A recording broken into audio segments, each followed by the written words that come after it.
There was a highway robber, a thief, very famous at his time.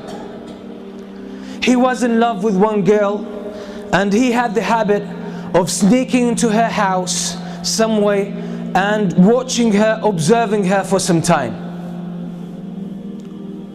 And in night, he would go and attack caravans, Hajj caravans, travelers, and he would strip them of their property and their wealth and their belongings.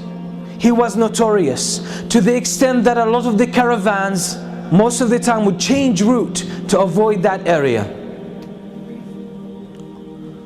One night he climbs up the wall of the house of that girl that he loves, and he sneaks into the house, and as he was making his way into the house, someone was praying Qiyam al-Layl. Someone was standing before Allah subhanahu wa ta'ala and praying at night alone, reciting the words of Allah subhanahu wa ta'ala, أَلَمْ يَأْنِ لِلَّذِينَ آمَنُوا أَن تَخْشَعَ قُلُوبُهُمْ لِذِكْرِ اللَّهِ. Hasn't the time come yet for the believers that their hearts pay heed and feel humility to the words of Allah? Hasn't that time come yet?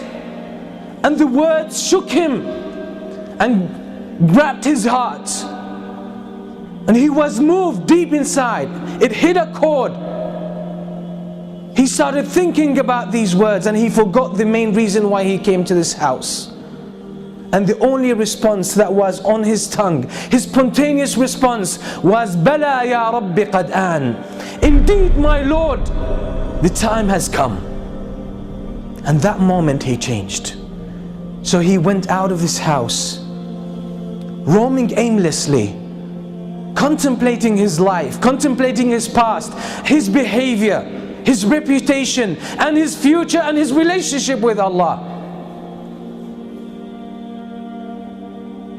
He ended up with a group of people who gathered together, and they lit a fire, and there were travelers, strangers. He asked their permission to join them. He sat with them, and they were disputing whether to spend the night there or to carry on their journey. And one of them said, we should stay here because there's that famous thief, that famous robber. That's his area, and if we carry on traveling, he might jump on us, and we'll be in trouble. So let's spend the night here, then we will set off in the morning. And the name they mentioned, the name of that thief, was this very person. It made him think to himself, what did I do that people fear me that much? What kind of curse I have become to humans, to humanity, that people don't even feel safe about their lives and about their property because of me. All of this made him question his life, question his way of life.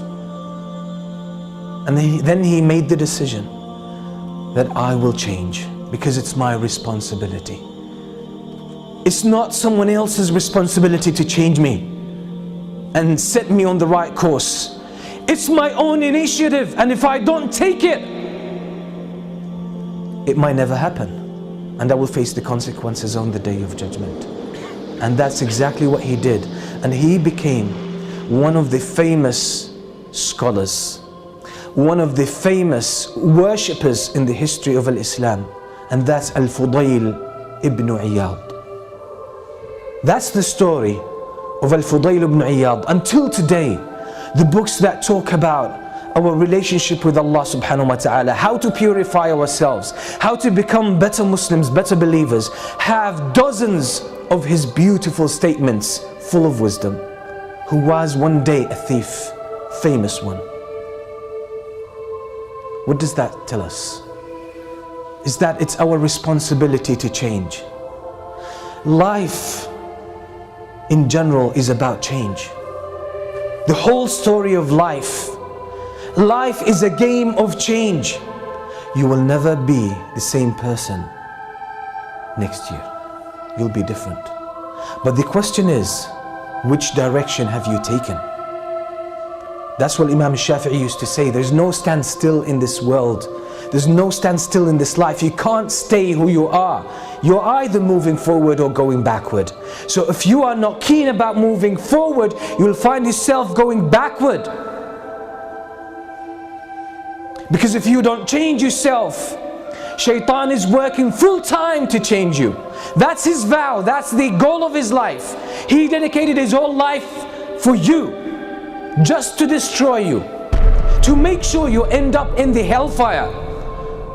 So if you don't counter that, his momentum will carry you, or you will get carried away, and he will take you in the direction he wants.